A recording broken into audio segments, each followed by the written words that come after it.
Hey, what's going on, everybody? Rudy Aragon here with Aaron Lobato, U.S. Customs, and Corey Ringo with Double Barrel Photography. Thought we'd pay Aaron a visit at his shop. Got a lot of good stuff going on here. I've heard great things about you. Corey said good things about you. Corey's gonna. I don't know about all that.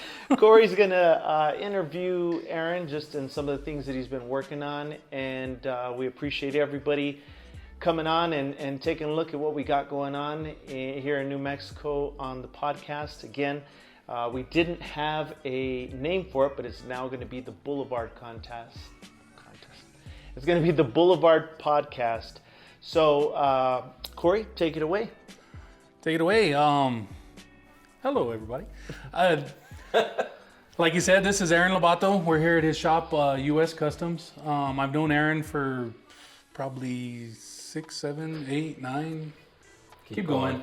I've known Aaron for a few years and always admired his work and always wanting to better himself and everything. So I thought Aaron would be a great person to put on this podcast and kind of explain it and hear some of his stories possibly and just learn about his business and get his business out there. It's he's not really struggling for work or anything. He's a busy man and putting out some top-notch work and top-notch cars.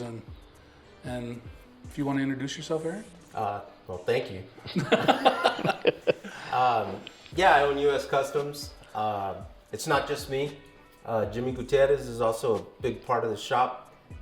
Him and I both build the cars here. It's okay. Don't mind the cat. Don't mind the cat. Yeah, we got pussy running all over this place.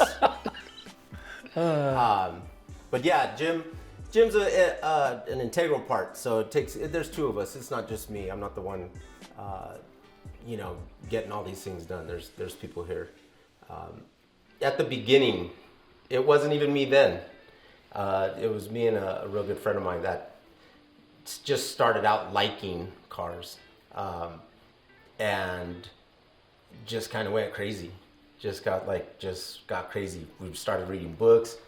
Been going to car shows, for most of my life, and basically just once you start trying to figure out how paint works and how body mods are done and everything, you end up having you end up trying a lot of different things. Mm-hmm. So but there's always a lot of people around. It's never just one person. And actually, I don't think it's ever just one person, not in any shop. There's always somebody there to bounce ideas off or to or to do that type of stuff. So. And has your shop always been here? No, my shop was up on San Pedro and Central at first, and we started out there. And what happened is that we built a green '53 Chevy, and went out to California and got in the Rodder's Journal. Nice. And after that, that's when we decided to start a business. And when did you open your shop? First shop? Yeah, like 2003. Oh, nice. So. And you met yeah. before then, I'm guessing? No. Oh, no, I didn't. I didn't meet Aaron for probably quite a few years. I met him when he was here at this shop. Yeah. Oh, okay. Yeah. We, in 2003, it was a lot different back then too. It wasn't like it is today, where everybody's connected. Right. You had to go places and meet people. Right. I got a lot of flack when my car came out in magazines. Really? Yeah, because I was from New Mexico. I was born in California, but like you said earlier, I spent 90% of my youth here. Right. And this is my home. Right. So, but when I came back from California, people were mad when the car came out in magazines because they thought how much did you? I got a phone call from somebody once. I don't even know who it was. They go, "How much did you pay to get your car in this magazine?" And so it was just kind of interesting. People didn't really know how to respond because it always took a lot to get a car recognized back in those days. And then once you were recognized, then it was then you were kind of somebody, I guess, if that's how people want to look at it. But then after a few years, I mean, we went back the next year with a couple of cars, and then we went back the next year with a different car, and then life just kind of stopped for a little while. You know, everything kind of tapered off, and then when I got back into it pretty, heavy, things were different with social media and people getting, you could be self-recognized now. Right. You don't even need to be anybody. Right. You could just... You're somewhat of an Instagram model, right? I can just take my own pictures and Exactly. I'll just take a picture of somebody else's car, right, and then put it on my Instagram and tell everybody. Which is common. And the funniest thing is, I don't even have to say anything. I don't have to say it's my car or that I built it or that it was. But I just take a picture of it and put it on my Instagram, and all of a sudden, or on my Facebook or whatever, and all of a sudden, people are like, "Wow!" Until somebody says something. Right. But if nobody catches you, I've seen that recently. Somebody bought a car, and they actually there's a challenge on, I think it's Instagram, where it's before and after, and somebody bought a car and posted it, and the before picture isn't even the car, it's somebody else's car beforehand, and the guy just bought it like that, but he's acting like, and everybody's on there, oh, great job, great build, and all this, and I'm like, yeah, I can see it. It just... People want that stardom, that fame, and I think that's there is a lot of that happens. I mean, for myself personally, when I bought my truck, it was somebody else's truck when I bought it. That's the way I view it, and I have to add my touch. I have to add my style. I'm going to paint it the way I like. I want certain wheels. There's a whole lot of things that go into that. For yourself as a builder, I think it's extremely important for you. Probably, I'd say you got to kind of interview your clientele as well, right? I mean, to see what they want, how it's going to be done, and give your input on how it should be done. Is that correct? We don't give the customer a lot of options. They tell us what they're looking for, and then it's up to us to be able to provide them with the direction and the style to make their vision more of a cohesive reality. Because a lot of people just have ideas. Right. You throw a bunch of ideas up in the air and you'll end up with a big pile of nothing. Right. So it takes some work to be able to take all those ideas and then make them flow in some sort of direction. It's not always what the customers anticipate. Right. But they'll come and they'll say, yeah, this is what we want. And then we'll tell them no. If we don't think it's a good idea. And the other thing too is that they have to be able to rely on us for style, because we've, over the years, proven that we have style. That's why people go to you. They don't go to you. If you go to a car builder or you go to a custom shop and you tell the custom shop, hey, this is what I want this, this, and this, and this, and the custom shop does it and doesn't ask any questions, then that custom shop isn't comfortable in what they're doing. Because, the advent, the customer is like, I want a big shark fin on the roof. Right. No self-respecting customizer is going to put that on somebody's car. Yeah, and I mean, obviously, because that's your work. Well, you're right. And you don't want to be known for that. Right. And then, people will say, well, if they're paying me, I'll do it. Well, we won't. We're not that type of shop. Nice. It doesn't matter what you're paying. It's whether or not we think it's going to look good coming out of this shop. Speaking of, like I had told you before, somebody had told me I was telling a friend of mine, Juan, that we were going to be interviewing you, and he said that I think you were something about a Riddler Award. Oh no, the last car we built was a '60 Buick, two-door hardtop. That was it was really modified, and it was chopped. And the owner took it to Detroit and entered it into the competition, and I believe he made it into the final 20. But then, obviously, but we didn't build the car for that at all. That car was built as a driver.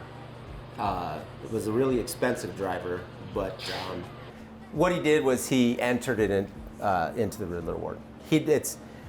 But to be picked, even out of the cars I think he was chosen out of the cars to be in the final 20, but that was a big ordeal for him. Yeah. And did he win or? No. He just was in the top 20. Yes, and again, like I said, we didn't build the car for that purpose. Okay. And you know, you got to kind of tell your customers that too about what their expectations are, because there are cars that cost $1 million that don't win anything. Right. So they have to be, you know, in the realization that a lot of times it's not necessarily going to be the home run car. Right. Yeah. But but before that, I mean, I was more into street cars. You know, my green car was my daily driver for 10 years. So I actually didn't own a new car, till I was about So you're Silverado? 36. Yeah, till I was about 36. All my cars are 50s cars. Nice. So I didn't own a new car, and it was pretty much an obsession from then on. So, and just a lot of learning, and not that many people to teach you. It's kind of interesting to find out. You go into a field where there's not a lot of. There is now. Social media. I hate social YouTube media. University, I'm on buddy. social media right now. I hate it.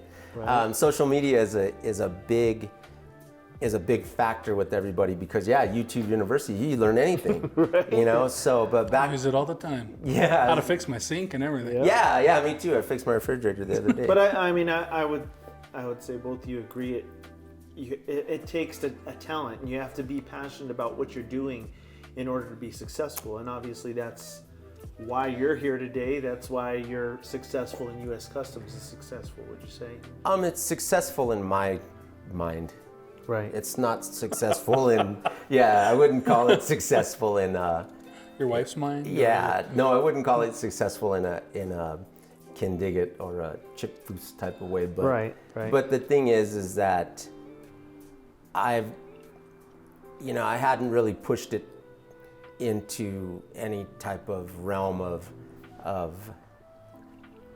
that area. You know, I haven't pushed it into that area where I'm going to be trying to really market my shop to those levels, because it's a lot of stress.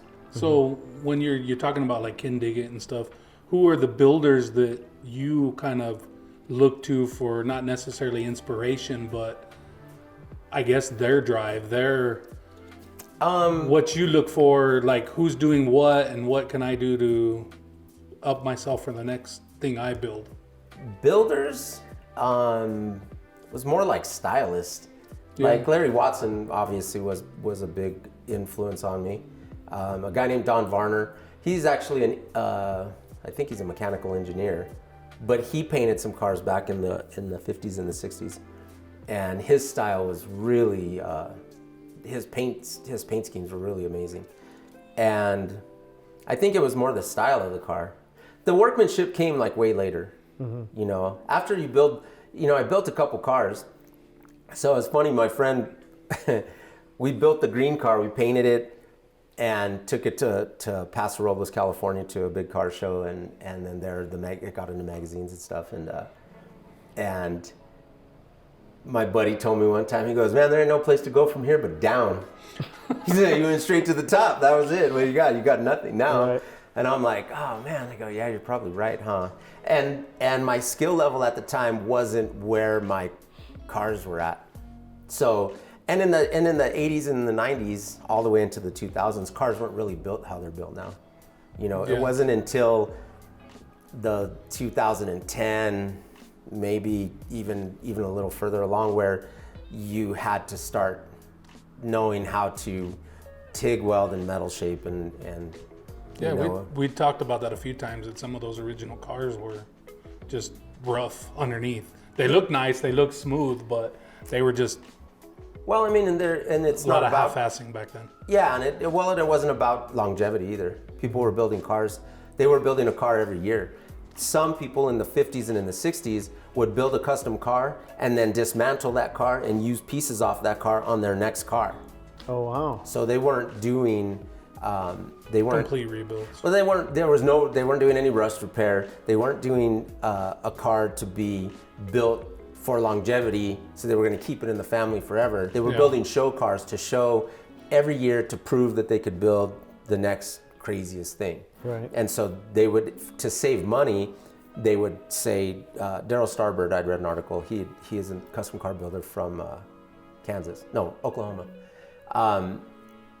And he said that he would do that. He's like, yeah, I would chrome out the undercarriage on a car, and then what I could salvage from that car, I would use on another car the next year, so that you didn't have to pay so much money. Wow. They would essentially scrap the other car. Right. Yeah. You know, so That's why how a lot of those probably aren't around anymore. Right. Or they're finding them and they're just in pieces, or there are people are cloning them or rebuilding Yeah. them. But and as far as what's funny is that my car is almost a lowrider, but it's not. But it's lower than most lowriders, because and just to let everybody know that it's a static drop. It's not air ride. no, it's no, not. no. My green car's air ride. Oh, it is air ride now. You're talking about the blue car. The blue car, okay. is static drop. Yeah, when you see him cruising around and he's only a few inches off the ground. Yeah. And you know what? I mean, for me personally, I love lowriders. I'm again, born and raised. My truck lays frame. And when people call it a lowrider, I'm like, it's not a lowrider. Well, but my car,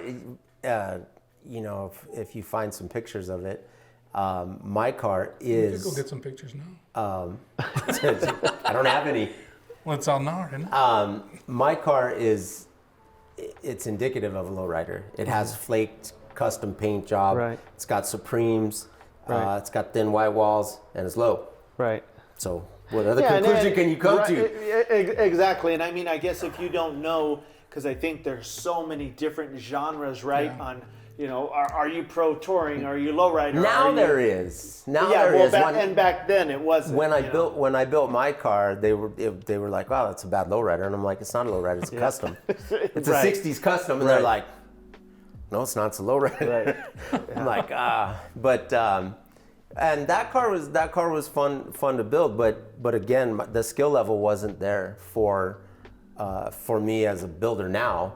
And this car we're talking about is a Bel Air. Yeah, it's a 210. It's a 210 post. Oh, okay. So Nice. 53 Chevy. I've seen 210 I've post. seen a green one, and I've seen the blue one as well. The green one is the one I'm talking about. The blue one was my high school car. My dad bought that for me when I was 17, when I was graduating high school, and then I had it. And that car hated my guts.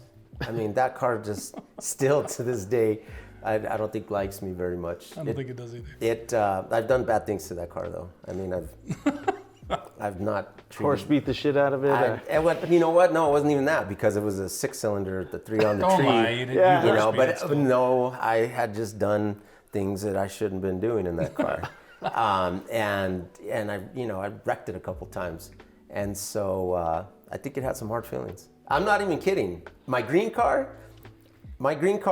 had only left me stranded once. It was about 100 miles outside of Gallup, but other than that, that car would always get me home. It would always run. But my blue car, just since I was in high school, that thing left me everywhere. Yeah. And I'm talking like after spending, a bunch of money on a big engine and redoing the paint and redoing all of it, it still didn't like me. It just. But I'm not getting rid of it though.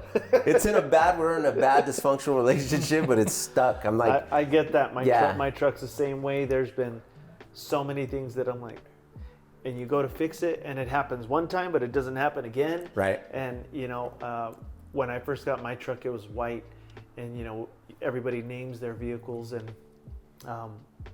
it had the old bias ply tires on it, and I don't know why. I don't know if it was alignment or what, but they were squealing.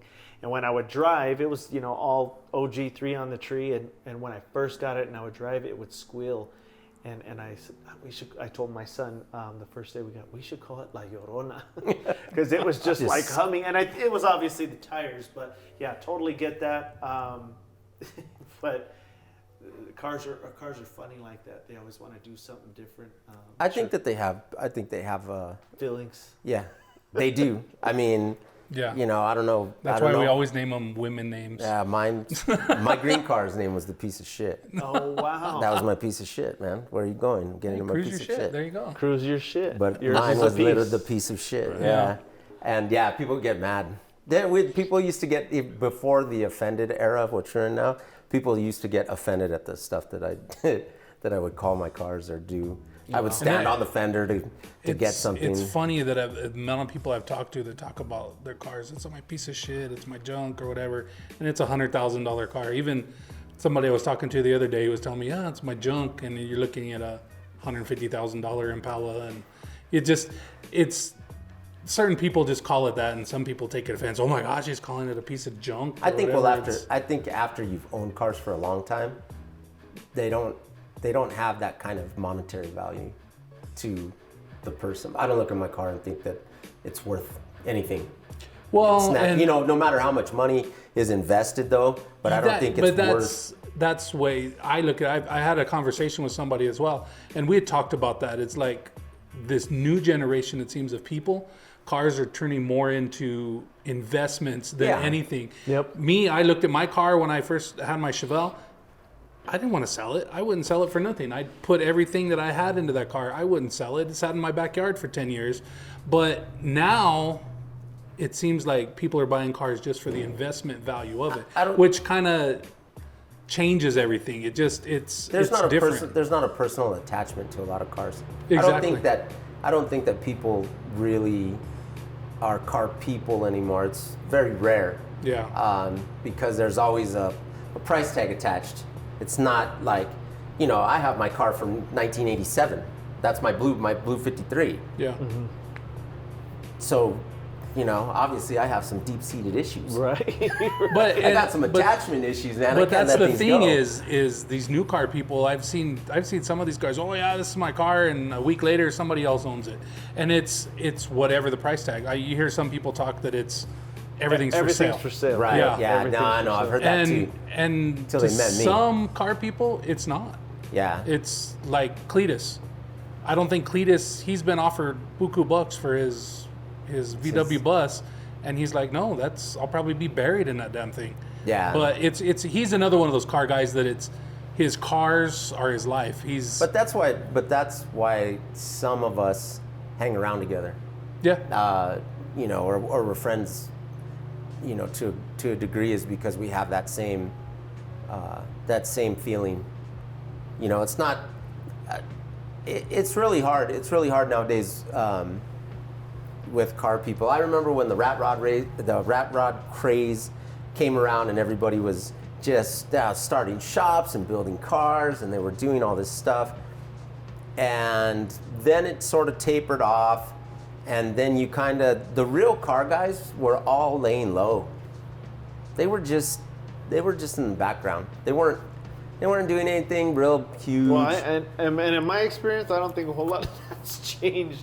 Again, that's my personal experience, and I say that because it's been a rough road with my truck and some of the shops I've taken it to. In my estimation, not very well shops of integrity. And I've heard so many good stories about the hole-in-the-wall builders or the guy that just does it out of his garage. And I'm like, hey, can I meet that guy?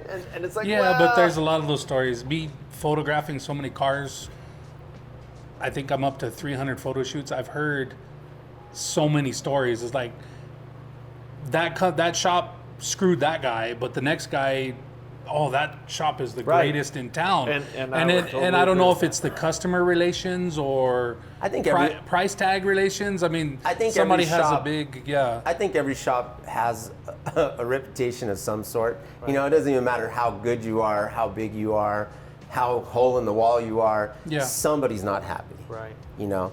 I don't know. A lot of my customers are repeat customers. I mean, a few things take us longer. Sometimes people don't understand the difference, not the difference, but the relationship between the customer and the shop. Mm-hmm. All they see is what's not happening or what is happening. Right. And what happens is that without knowing the specifics, they go, oh man, that guy's had that car for 15 years, but they don't know that the customer had some health issues and it just got stuck there for a Right. long period of time, or the shop's bad, or the shop's Right. taking in money and Right. not doing the work. I mean, it could be doing the rob Peter to pay Paul. it could be, yeah, it could be either way, but the point is that nobody really knows. And a lot of people don't try to get the story. They just go with, oh, I've seen that car there for 15 years. That must be a bad shop. Well, they we don't, have the they same. don't hear the story. We have the same problem with paintwork. Oh, yeah. I told somebody once we could do amazing metalwork on your car, and a body guy could ruin it. And the flip side, you could do horrible metalwork underneath it, and a good body guy can make it look like glass. So, but nobody knows, and nobody cares. All they care about is the final finish. So all they see is the shiny penny. Wow, that thing's beautiful. They don't know how much it costs, or they think that it's horrible.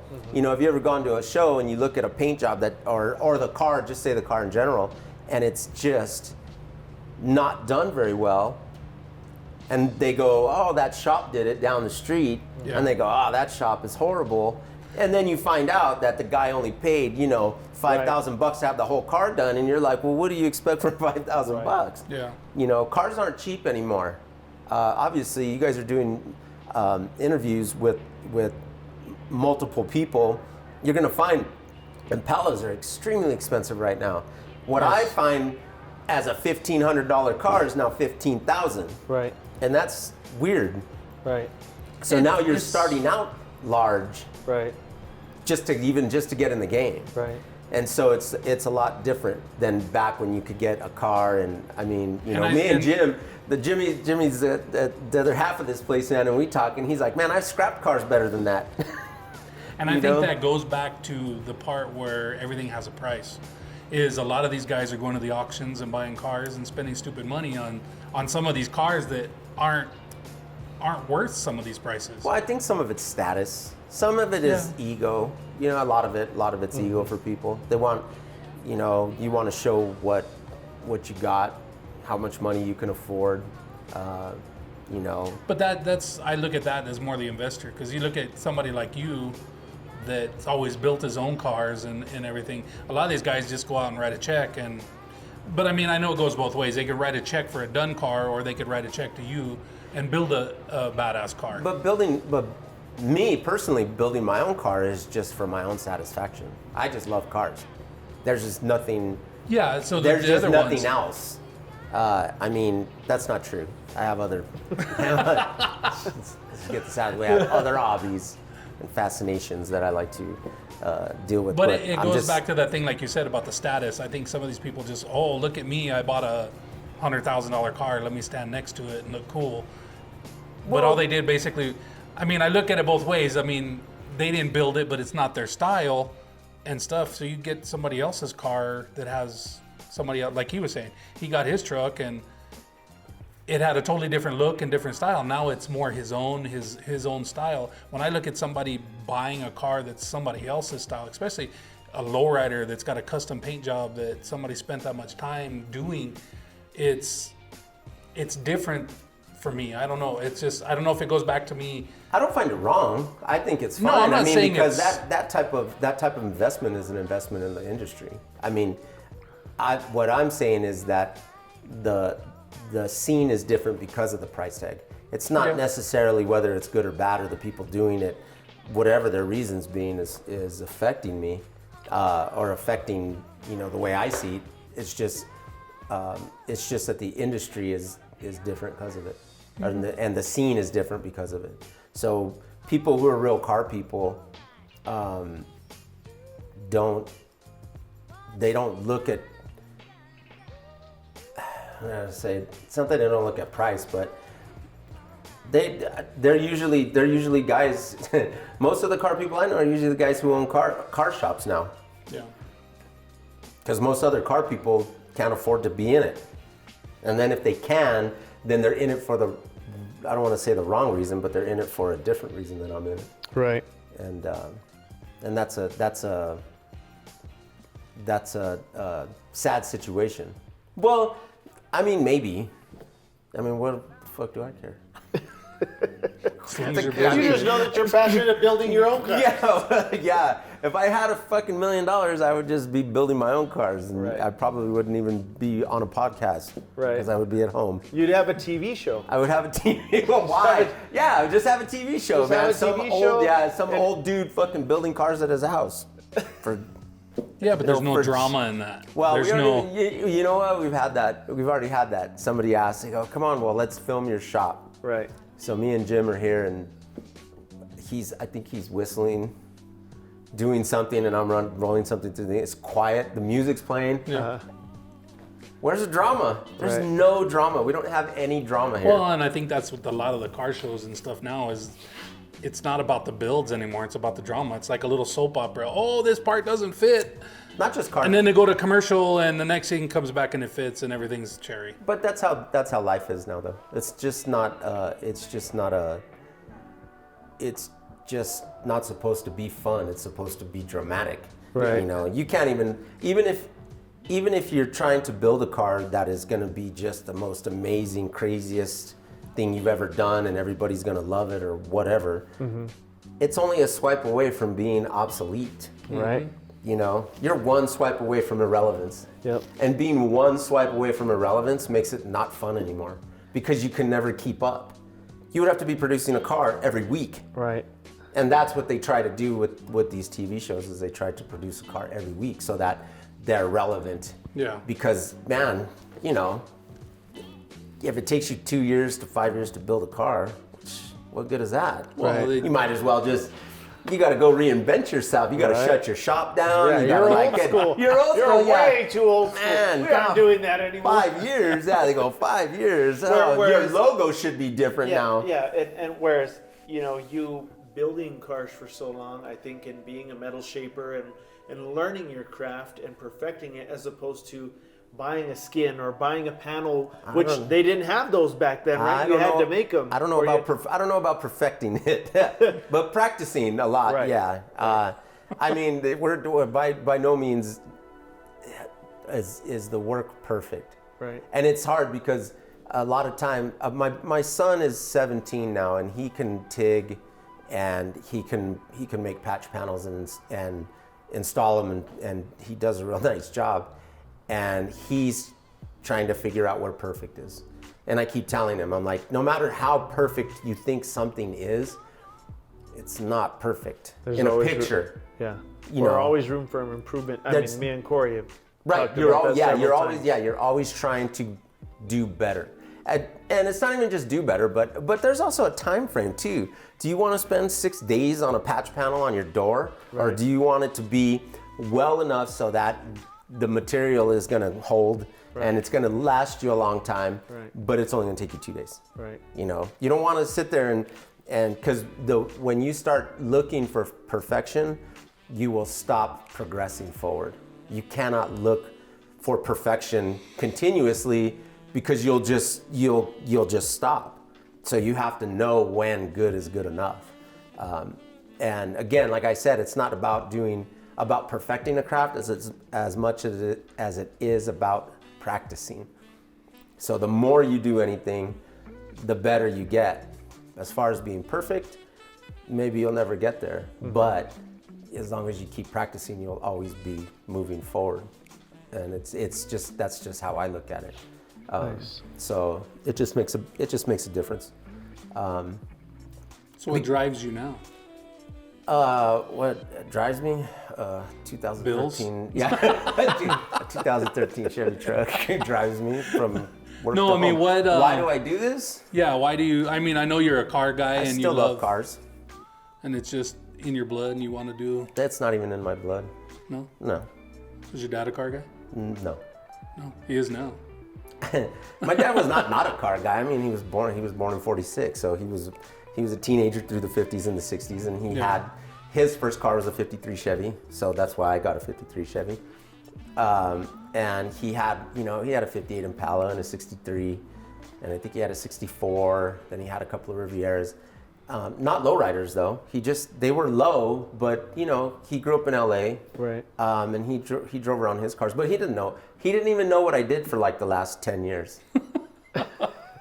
One day me and Jimmy, we built a panel for something, and my dad came in and goes, "You guys made that?" And I go, yeah. And he goes, no. Really? I go, man, yeah, this is what we do. And he's like, you made that. I'm like, what did you think I've been doing? And he goes, I don't know. I don't really know how you made any money. That's what he told me. Because I didn't know how you did anything. So, no, I mean, maybe working with my hands is in my blood from my family. But this particular area, I don't know anybody, I wasn't around it. It wasn't like I went to a shop or anything. I was a drummer for the first part of my life. And then somewhere in my early 20s, in 91, maybe? In 91, I had read a Custom Rodder magazine and something went off in my head and I was off to the races. It was crazy. It was crazy. I don't know if you've ever had an enlightening moment like that, but I opened up a book and I was just flicking through it, and then I saw a picture of this car, and that was it. I was a car person. That was it. I was just, it was. And is your son, obviously you have a legacy, is he into it as much as you are? Do you see him? I guess the real question is this, he's forced. And I feel the same way at times with my son. It's like, if it doesn't have to do with electronics, they're just not interested anymore. And my kids aren't like that though. Oh, they're not. No, But he's just not interested. We don't watch TV. We don't watch TV. We don't have TV as a regular thing. We'll watch a show on Netflix or on Amazon or whatever, but we don't. The TV's just not on. I don't think my kids have ever seen a commercial, so they don't. Really? Yeah, my oldest boy is 13 and he doesn't have a phone yet. Wow. So we're not. Well, I commend you, because that's definitely an accomplishment. Yeah. Oh yeah, because if I take my daughter's phone away. Oh yeah, life's over. Yes. No, my kids don't. They don't act like that. So what do they? What do they do? What do your kids do? What do they do? Yeah, you're like. They sit in the corner by candlelight and. I remember I went outside. We have a 4.5 foot half pipe in the back. Sweet. So. Oh yeah, Aaron skates too. Yeah. So we skate. My oldest boy is way better than I am now, which is embarrassing, but. Wow. That's good. Yeah, I know. But yeah, they skate and we have, there's drums in the house and guitars and piano and they read a lot of books but they don't have their own computers or nothing. Wow. That's a rarity. Yeah. Well, is that even?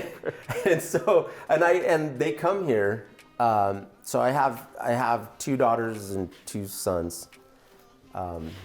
And when they're in their teenage years, when they were, now everybody's kind of getting old, I would have them come and work here. And then when they worked here for a summer, they could pick a car that I had in the back.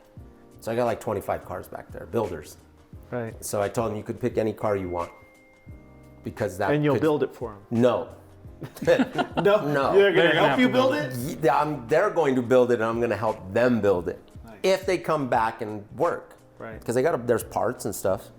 It's not so much that I don't want to give them something, but I think that it's always a better learning experience if they get to learn how to do what it takes. So far, right. My son is the only one who has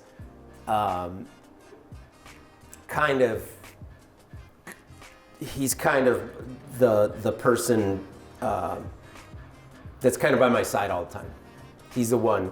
He's 17 now. He's almost as tall as me, But I think he is taller than you. No, he's not. Okay. He's not. We checked already. But he's the one who really took to all of this. Because he started coming here when he was about 12 or 13. And again, first things first, they clean machines. They have to touch the machines just so they get used to it.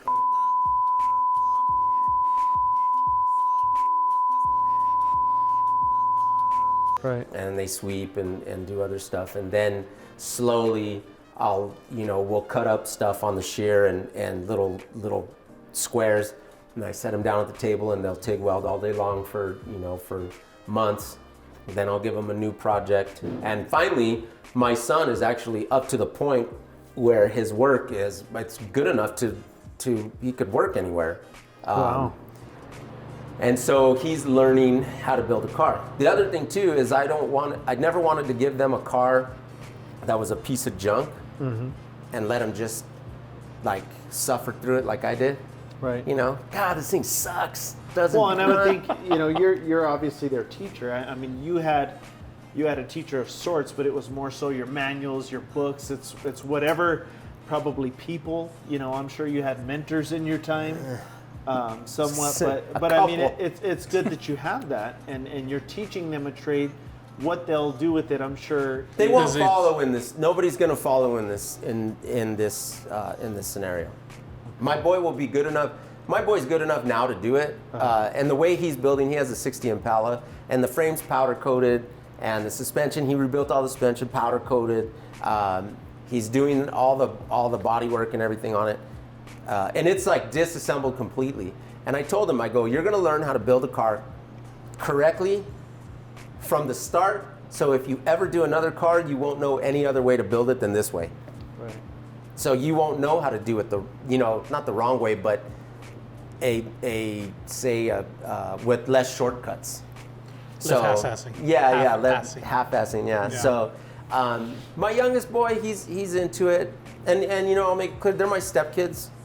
So, and I've had them for 8 years, and but they're my kids. They've had you. I don't think you've had them. They had you. Yeah, well, they had me. So I take a lot of pride in being able to parent. It's good that you're them. teaching them a trade. Yeah. It's not just- And why don't you think they're gonna go that route? Is it you don't want them to, or you don't think that they want to? No, they can do. They have the choice to do whatever they want. I think they see the amount of work, and you know, there's 100 ways to make money easier than this. Right. You could be a YouTube star. You could be a Right? YouTube star. Yeah. My son I'm talks gonna about start that my all. podcast next Yeah, week. my son talks about that all the time. What, he wants to be a YouTuber? Yeah, And I'm like, my boy too. But you know, it even you may not think so unless you do one of those goofy things that just goes viral. Yeah.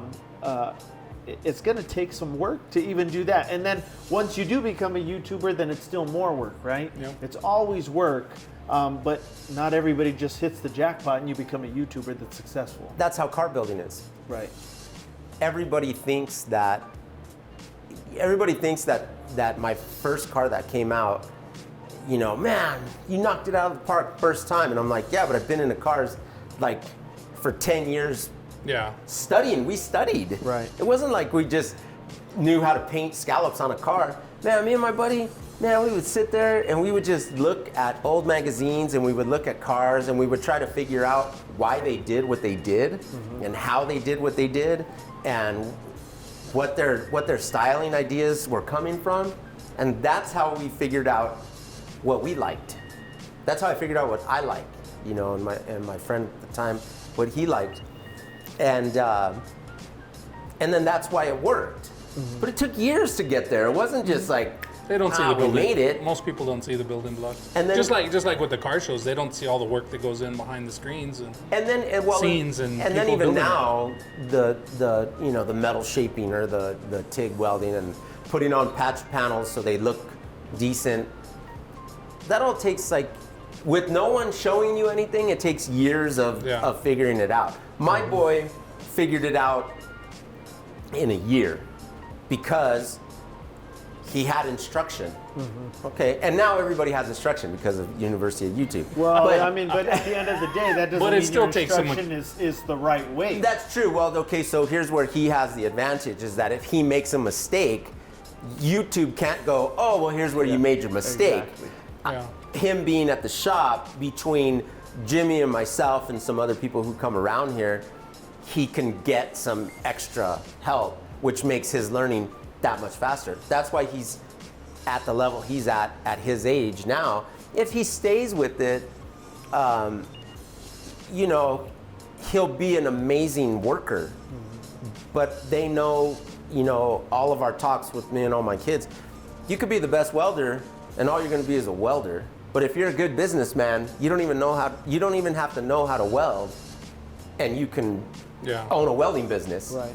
So which one do you want to be? Right. You know, being a good, depends. doing good work doesn't make you a businessman. That just makes you a good worker. Yeah. And you can always be at the bottom as the best damn McDonald's floor sweeper. Well, it just depends. Some people have different drive. I mean, Well, yeah, and that's the other thing too, is they got to know what they want. I know what Yeah. I've always known what I wanted. So this isn't something that I got into thinking like, oh, you know what? I'd like to start a car shop. I think it would be cool. My friends, I might get a bunch of friends out of it.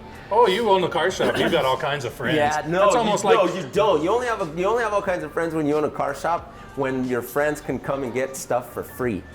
Once you cut your friends off from free shit, they no longer come around.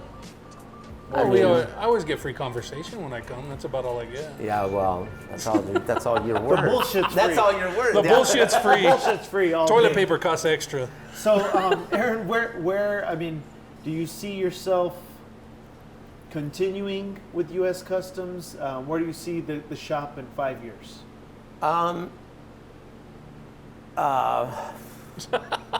What day is it? I'm like retired. I'm like, you know, I'm 48. I want to retire when I'm 50. You're 48. Yeah. Told you you're old. Thought I was older. Yeah. Yeah, I'm 48. In 5 years, Social Security? Social Security should be kicking in. My 401k. Yeah. I mean, I don't ever, no matter what happens, I probably won't ever stop working or building cars. It's not something that, again, this is something that I decided was a passion of mine. It's not some fly-by-night, oh, well, yeah, I'm going to try to start a car shop and then make money off of it and then retire. I mean, this is what I love. I Right. love cars. So even if the shop closed or I decided to retire for whatever reason, I would probably still be working on cars, building them. I think as my skill level progresses, there's a lot of different things I would like to try. I mean, you know, metal shaping, you know, building a whole car from scratch. A bunch of people have already done it, but it looks like it could be interesting. Right. But it takes a lot of time and a lot of money. Mostly a lot of time, which means you're not making any money. Right. But I also like driving my cars, which is funny because I haven't been driving a car for a very long time because I've been building. Well, I'm building the 58. Tell us about your project. I'm building a 58 Del Rey, so it's like the base model of the Chevys, and it's airbagged and it's super low, and I've had it for a long time, and I used to drive it, and then I sold it, and then it got sold to a friend of mine. Actually, it got sold to Jimmy, the guy who works here. And Jimmy's owned every car in town, I think. I traded the car back. Jimmy traded me the car back for a motorcycle, which I took a huge loss on, but I didn't even care. I wanted my car back. And then I got the car back, and then I decided I was gonna like just do it right, and then it just snowballed into a build. So, you know, limited time is basically what's just keeping me from working on it. And also guilt, you know. People want to know why their car's not getting done and your car's getting finished. Right. And they come in and you're over there sanding on yours. They come in, they go, oh, your car looks really good. Where's mine? And you're like, oh, under that cover over there. And they get all pissed off.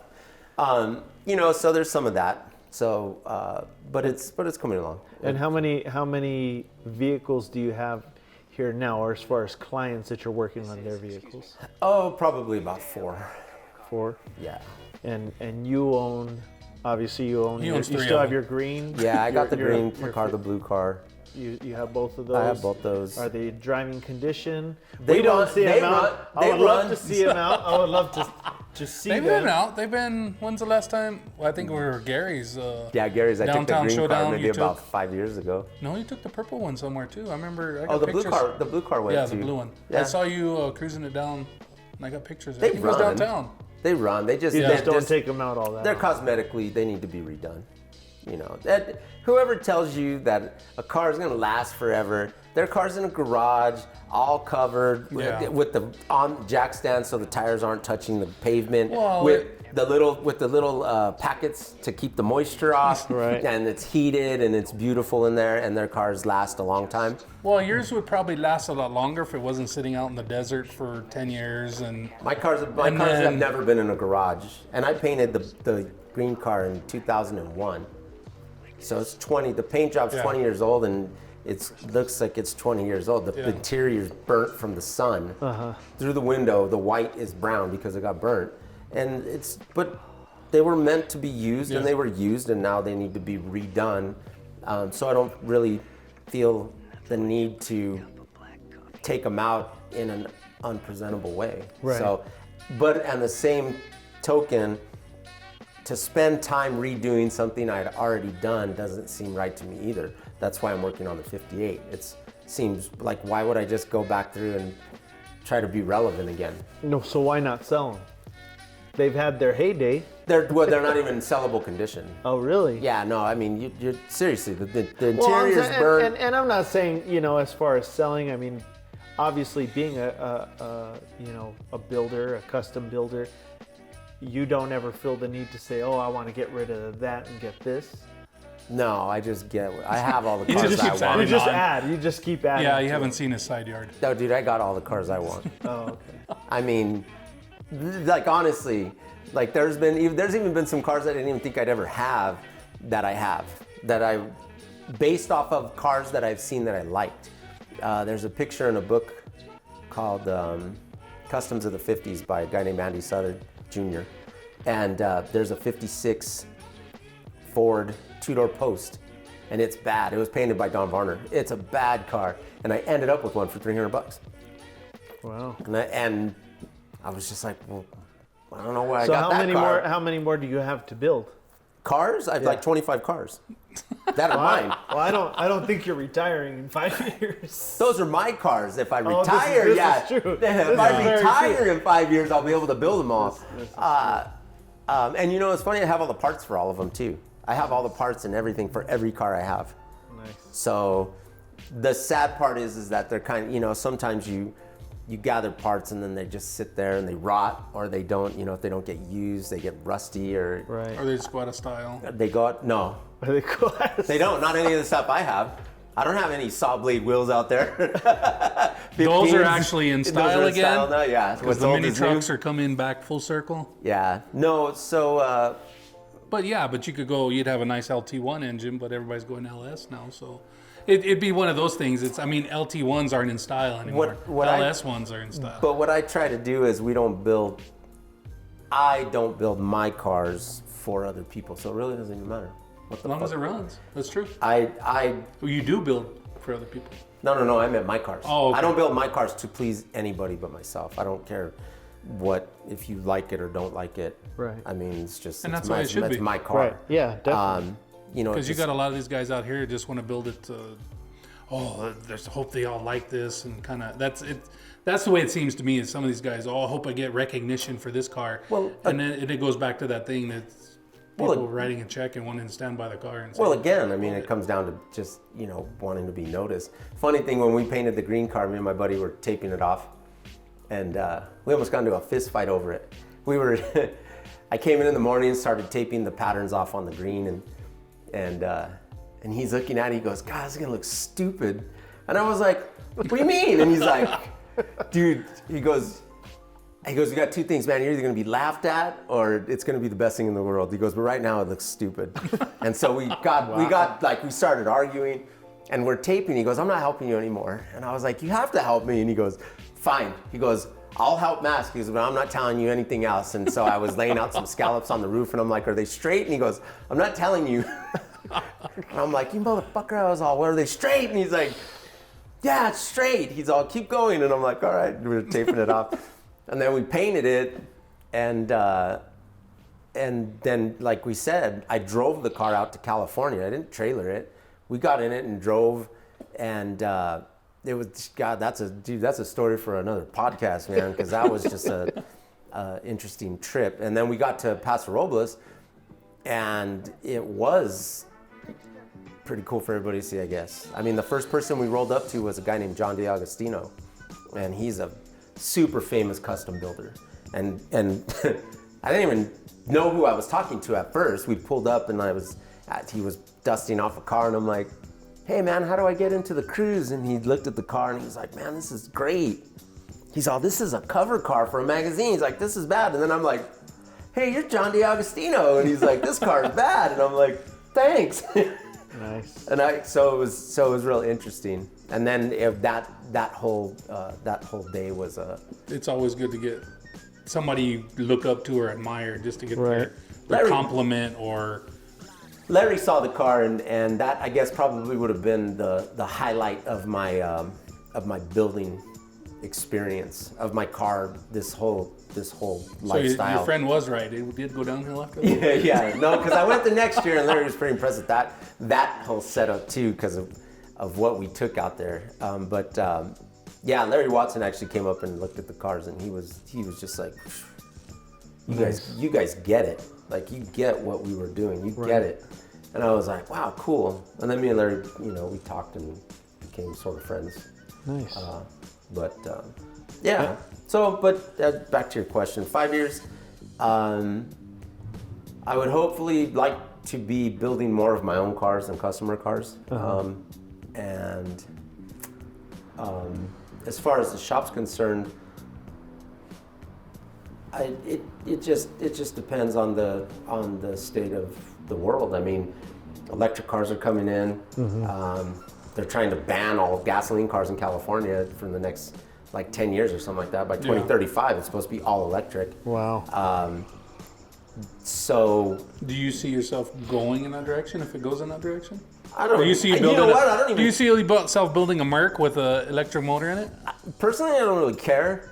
I love the way my car sounds when I drive it, but I'll just have to get I'll get a cassette player that plays a car sound in it. Cassette. Now you're really edging yourself.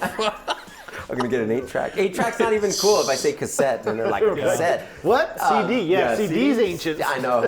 So yeah, I'm gonna get a USB port. But anyways, would I go to electric? Sure. I mean, I have a car that has a big engine and it has slicks on it and all that. My blue 53. But I'm more of a cruiser. I drive low and slow, man. Nice. And So you are a lowrider. that causes me not to have a lot of problems. Right. I've gotten out of a lot of situations that I shouldn't have been in by just not being an idiot. Right. But you've got into a lot of situations by being an idiot. Actually, sure. I got into a lot of situations by being an idiot and got out of them by changing. In the moment, I just, I could go into some old school stories, but I don't think that's kid friendly. No. And are you taking any new clients right now, or how far out are you on your builds right now? It depends on the person. If we kind of interview the customers. You can't just walk in here and say, "Hey, I want a car built." And It's not that.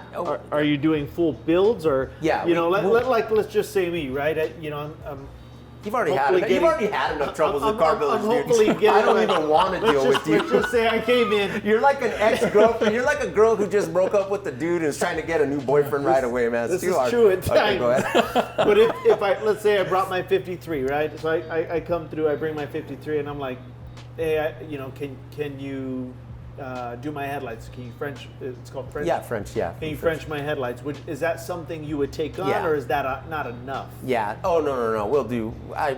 I'll make a small part for you if you want. It doesn't matter. It doesn't matter what it is. But it's one of those things. Is Aaron's over the years? I think you've learned your customers to be a little more picky with your customers, because it goes back to that thing that you only hear part of the story. So you got a customer brings his car, I'm ready to build this car, and gives you a nice little deposit, and then you don't see him for 10 years, or his money kind of dried up for 10 years. That's part of the reason I think Aaron does his interviews, to kind of see if they're ready with the price of parts and labor and the amount of hours that he's going to spend putting into some of this stuff. I think his interview process is correct, because he needs to find out if that customer is willing to go through that process. And I think John Burke is a good. I think a lot of times the problem with how you take in work is usually because people are starving. So they'll take in anything. Yeah. Right. How's your workload? Or would you take something? I'll take anything, man. If this is a commercial, I want you guys all to bring your cars to me right now, man. US Crazy Customs. errands, yeah, crazy errands, man. We'll do anything for any take price. Crazy errands. We'll do it right now, 100% man. deposit. $999. We'll do all your custom car needs. Yeah, dude. I mean, that's what people do. That's what all custom shops, not all custom shops. That's what a lot of custom shops do. Not even custom shops, but paint and body shops, Yep. fabrication shops, whatever. If you're hurting for money, obviously you're going to want to get as much business as you can. Right. What I found is that if you can be a little more picky and educate your customer, the biggest problem that shops have, in my opinion, is that they don't educate their customer to the point that the customer understands that it's going to be a relationship and it's going to take time and money. People always go, how long to build a car? How much money you got? Well, Then they go, well, I don't have an unlimited amount. Okay, you don't, but let's talk about what do you want? Then you have to go into that. I mean, it's a huge interview, and you have to be able to explain to the customer why it costs what it costs, why it takes so long, and what the ups and downs are in the build process. And if you don't do that, that's where everybody gets sideways, is because somebody has a misunderstanding. And And I think a lot of the car shows that are out there now, or were out there, they kind of seem to died off. I think they kind of brought the everyday person going, oh, it only takes a week to build a car. Oh, they built that whole car in a week and 40 hours. They don't see everything that goes that. And with you explaining everything and kind of just telling people how it works and what it's going to take. Oh, that fender is going to take me 30, 40 hours just to do one fender. They see, oh, well, it's not going to take a week to build a car. I think the other thing too is if you can show them. Yeah. A lot of people. I think your work is everything, or even testimonials. Hey, here's John Doe. Contact him, and I think so. There's a few reasons we built the last car we built, that 60 Buick. One, the shop had cars and magazines prior. So what that shows the customer is that we could finish. It's hard to do for a dealership. Finishing is a killer. Right. There's people, it's just hard to finish things. So that shows that we can finish. Being in the magazines showed that we have some style. So the customer understands that if he has to come to us with a question, we'll have an answer. And our answer will make sense to some degree. If we then there's the price part about it. Okay, you can talk to them and say, okay, they go, well, I want my car to win car shows. Okay, which car show? right? You want to win at the Hooters car show? Yeah. Or are you trying to go to SEMA? Yeah. What are you trying to do? Where's your price? Yeah, which car show are you trying to win at? I mean, and then as you explain stuff, then any good shop or any shop that's doing well will have cars in different states. And so you could take your customers around and show them different aspects of how a car is being built and show them the work. And so then if they can see what is happening and how the work is getting done, I was doing something on my own car, and they go, why are you doing that to your car? And I was like, well, because if I'm not going to do it to my car, the customer's going to know I'm not going to do it to their car. Like, I should be able to show what I'm doing on my car is just as good as what I do to yours. It should be better than what I'm doing to anybody's. Like, I should really be trying to work. It's mine. And then they're like, but all the work should be consistent. It shouldn't be, no matter what the cost. Right. That's the other. No matter what the customer. No matter what the cost. That's the other thing. It's like, it doesn't matter if I said $500 to you and $1,000 to you, and I messed up because it should have been $1,000 to you. The work should look the same. Yes, Right. There I should agree. just- there You should shouldn't just be- lower your standard just because the price tag was lower. Because you messed up. Yeah.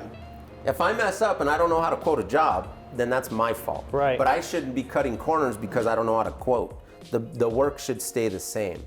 And the same being as best as I can do. And that's always going to progress. Right. Well, and honestly, the best that I could do sometimes makes it faster. People don't understand. Sometimes people think that the way we do things is more complicated because they think that the work looks too nice.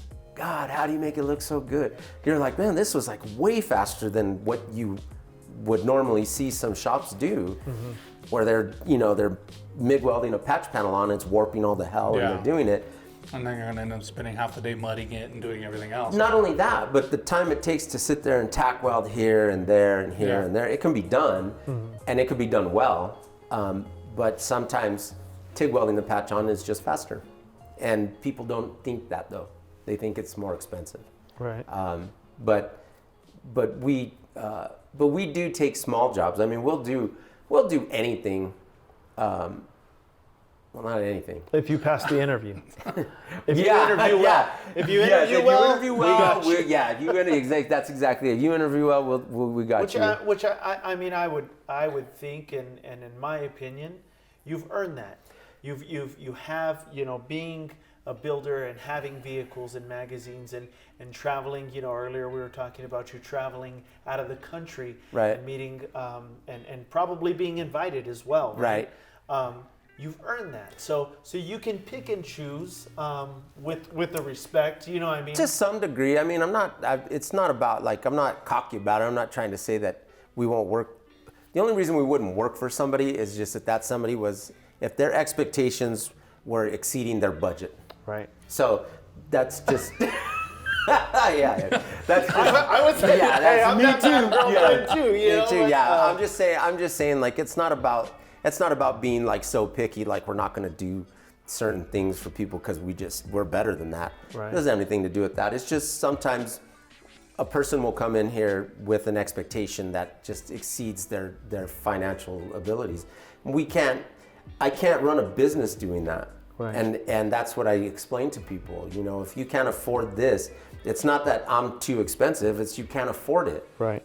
It doesn't have anything to do with me. Well, and that goes back to those other shops that are making it from job to job because they're underbidding it to get the job in the door. Oh, we can do it for that price, and then it ends up. But they're doing that because sometimes people start businesses with no business skills. And I'll tell you the honest truth.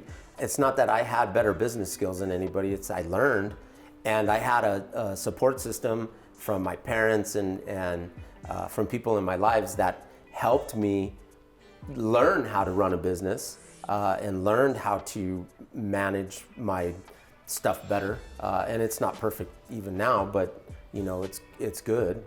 But it's the business skills that people lack, not the working skills. I mean, there's great bodymen and there's great metal fabricators and there's great welders and suspension guys, but that doesn't make you a businessman, and that doesn't make you a good business owner. And then that's why a lot of shops are struggling. When people start these businesses because they love cars, but they don't understand the business side of it, so then they end up having to do whatever it is they have to do. I'm going to take in a paint job for $3,000. Why? Your materials are $1,500, and it's going to take you 2 months. Do the math. And they go, I can't. But I have to have something coming in, but it doesn't make any sense. Right. And that's a lot about what it is. But and some of the vendors that you use, I mean, who do you buy your parts from? Is there anybody specific that you get parts from? Nowadays, it's pretty rough, I guess. I mean, because obviously we buy parts from everybody outside. I try to stay local. I mean, we use aftermarket auto parts here in town to buy a lot of parts we need, because I don't always want to be spending money outside of the city. Right. But sometimes we don't have a choice. I mean, what I know you do air ride. I know you buy shocks, suspensions. I was an air ride. We're scaring the cats. Yeah. I was an Air Ride Technologies dealer, but an Air Ride? Air Ride Technologies, Ride Tech, I think they're called called now. Okay, yeah, Ride Tech. And I found their parts to be very quality. The problem is they're very expensive, and people nowadays are just ripping off everybody else's engineering. Right. And so you can buy the same things for a lot cheaper. And people, I don't even recommend Air Ride to anybody anymore. I mean, it's just, It's cool for me. I like it. Right. I think that, it's cool for whoever wants it, but I don't recommend it because there's a learning curve with it and people don't understand how it works. Couldn't agree more. And it takes, and it's a problem. If some guy comes over here and he goes, man, I want air ride on my car, and you put it in, and then he goes, And then I he's don't on know the what I'm freeway doing. 50 miles an hour. Yeah. I don't know what I'm doing. Totally And, get that. or Been they, there, done that personally. or they see my cars. Right. And they go, man, I want that. I want that. Yeah, and I'm like, dude, you don't even know. That comes with rules. You don't even know what that is. Right. Some guy came and tried to buy my green car one time, and he goes, yeah, I like cars like this, man. This is my style. And I was like, man, you don't even have any idea what that is. I was like, I could build you that. And he goes, oh yeah, what, like, 5,000? I'm like, dude, this is like totally modified to fit, because my green car has a large tire in the back. It's a 15x8 Supreme with a 225/75 tire. It's a big wheel. I think it's like 29 inches tall, 28 inches. I had to tub the inside. It just looks like a normal car. Right. But I had to tub Right. the All the inside things that were and done do all to the it. sheet metal work and C-notch it and do all this stuff to get the car to sit as low as it does with the Right. size tire it has. Nobody understands that. They think, oh yeah, you just take that car and you put some airbags on it and it's low. And you're like, no, you have to raise all this stuff and modify seats and do all this junk. And so people don't really understand. So it's not something that I push.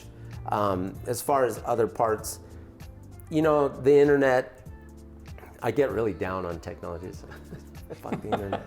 The internet causes... We can tell you don't allow it at home. Yeah, so, yeah, we don't have none of that shit. No, I mean, we have internet, but it's just... we don't It's very use that dial up or what? much. You have to put a phone on a fucking thing. Yeah.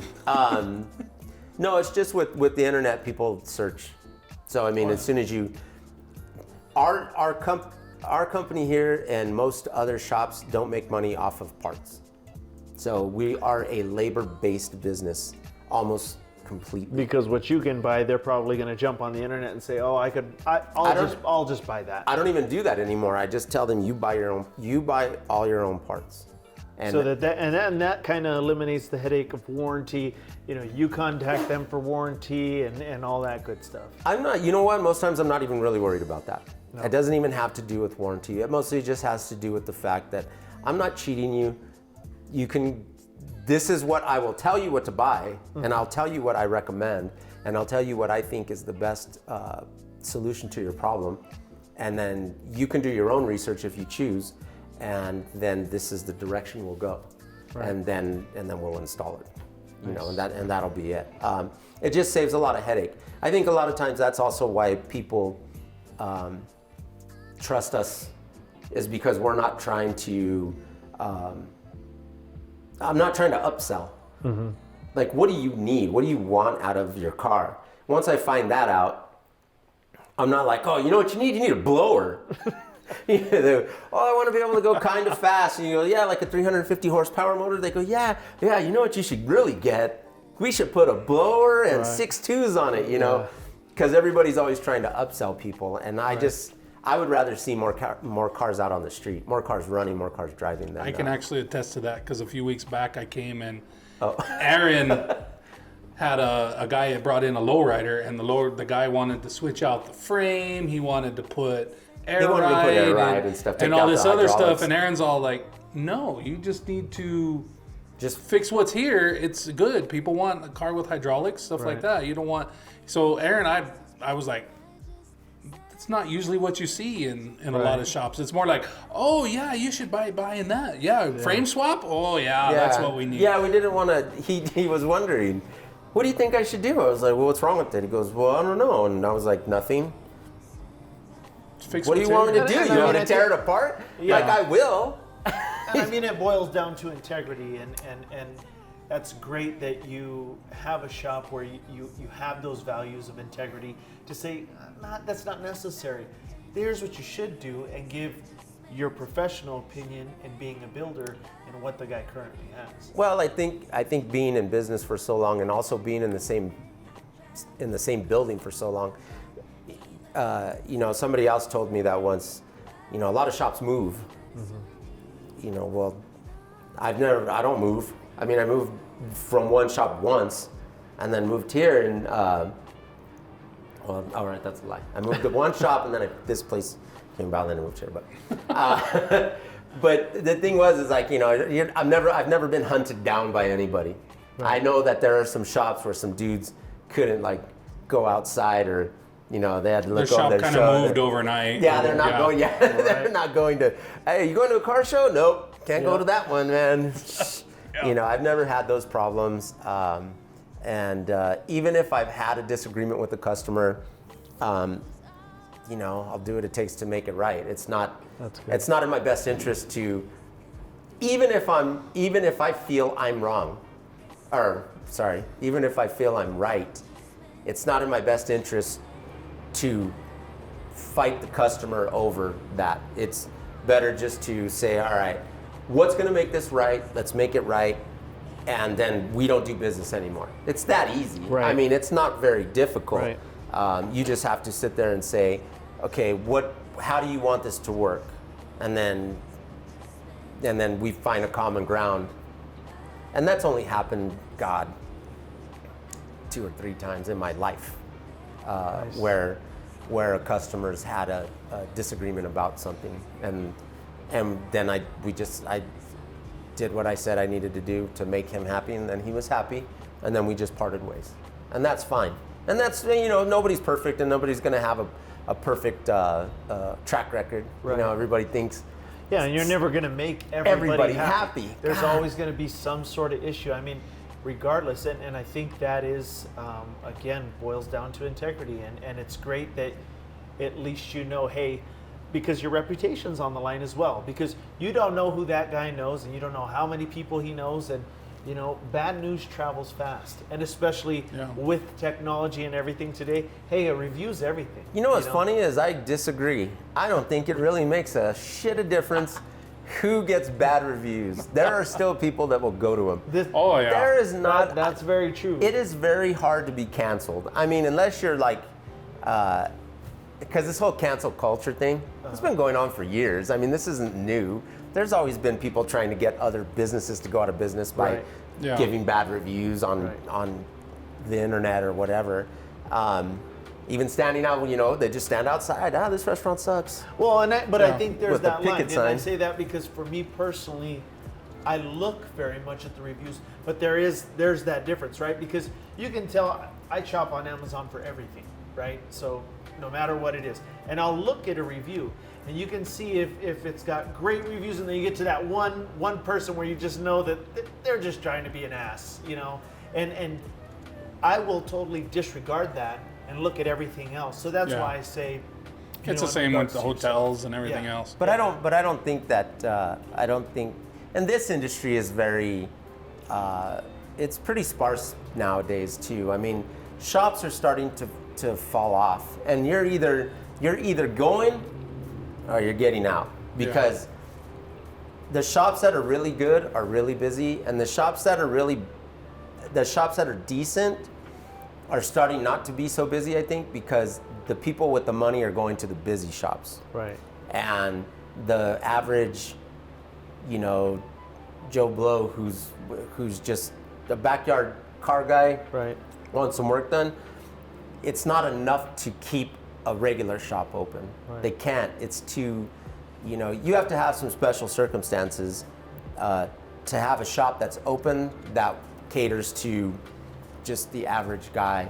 And our shop is it's just about there. We can cater to the average person. Sometimes we have stuff that's expensive, but not everything has to be expensive. It's not about, you know, what are you trying to retire off me?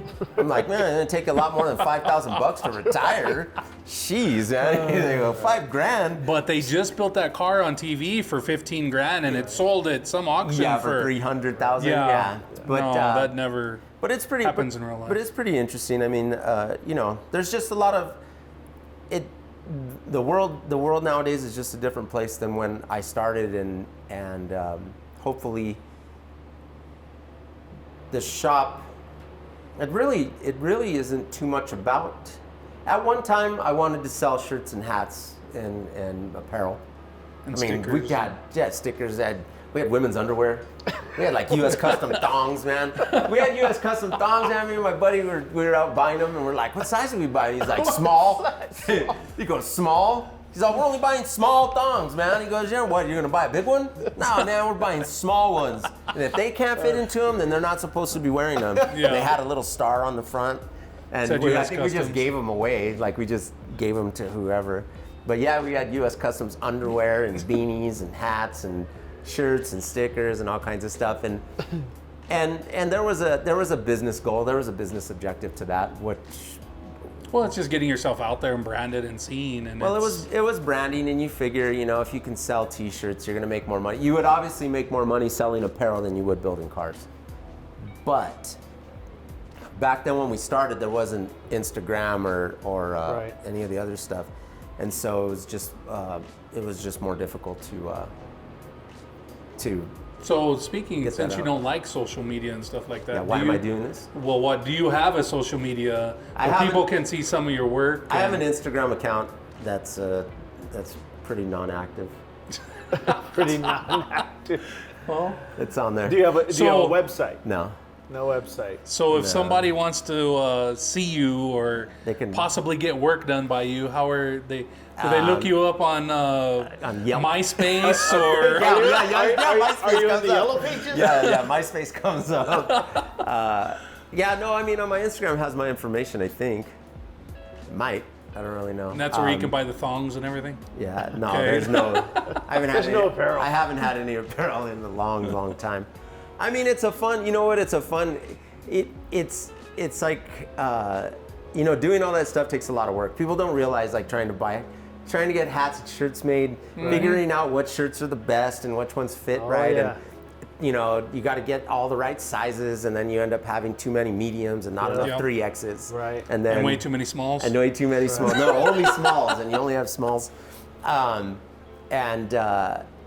it's a lot of work. And then Yeah. when you start having to ship, Right. shipping and receiving, Yeah, shipping. Yeah. Yeah, I agree with that. and it's a rough industry too.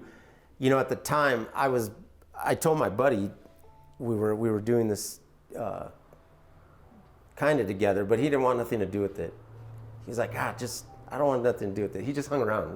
We were best friends. We just hung around all the time. And I told him, man, I go, I'll build all the cars. I'll take them to all the shows. I'll set up all the stuff. Just sell the shirts and ship them and receive them. He goes, nah. I don't. And I go, I'll give you half the money. And he goes, nah, I don't want to do that. I was like, you don't have to do anything. He's like, I don't want to do that. So then I was trying to do it all. I was trying to do all the shipping and receiving, the building the cars, taking them to shows, trying to get out, get your name out there and do all this crap. And it just got to be. And like you said, that was way before social media. It just so got, it's- but it just got, you just get burnt out. Like Yeah. I just focus now on working, on getting the cars, getting what work I have done, and occasionally plopping out a car so that people could see. Nice. And Yeah, hopefully they like it. His and- current build came out beautiful. yeah. Wow. That wasn't it. It's the last one. It was 3 years ago. Wow. Yeah. So my 58 should be done here shortly. This Mercury. Shortly, as in. This coming year. We're doing a Mercury right now that should be done here really, really soon. Yeah. Is this it? Yeah. Oh, nice. Well, So- you've seen it. You've seen it here. Yeah. And raw metal. Yeah. Hopefully. Yeah. The rest of the parts are behind you that are all primed up. So. And you'll probably, we'll probably post some pictures of it. I would say on our page, just to help support you. And Cool. Thank you. speaking of that, we definitely want to let you, because we know you have more work to do, and we kind of interrupted that. And if you want to let everybody know where you're located, if they want to come see you. Yeah, we're at 4808 2nd Street, just a block and a half north of Griegos. Look for the big U.S. Customs sign. You won't see it. Yeah, it's kinda off the road. It's inset, yeah. If you want to call, it's 505-304-3998. Well, Aaron, we appreciate you inviting us into your place. Thank you. And talking to us a little bit today. Yeah, it was cool. tons of stories, I'm sure. You're a very reputable builder. In meeting you today and talking to some of my own friends, they were very familiar with you. Obviously, Corey's known you for a while. I can't imagine knowing Corey for that long. I haven't known him that long. Yeah, it's been a few years. Again, please, we would love to have some pictures of your vehicles and your builds just to kind of show everybody. Sure. Again, we're all about supporting those local businesses, especially you being a builder.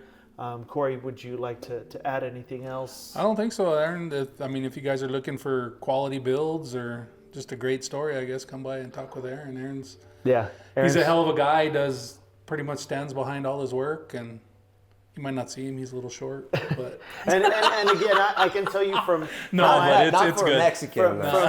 From my own personal experience, you definitely want to find a builder like Aaron that stands behind his word. Yes. That is willing to make it right if he does not meet your expectations, that's willing to interview you in that process. I think that's extremely important.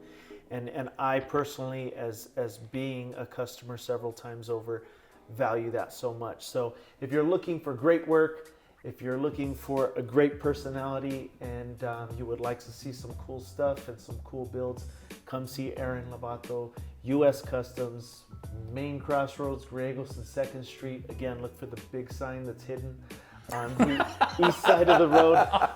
As always, we appreciate all of you joining us.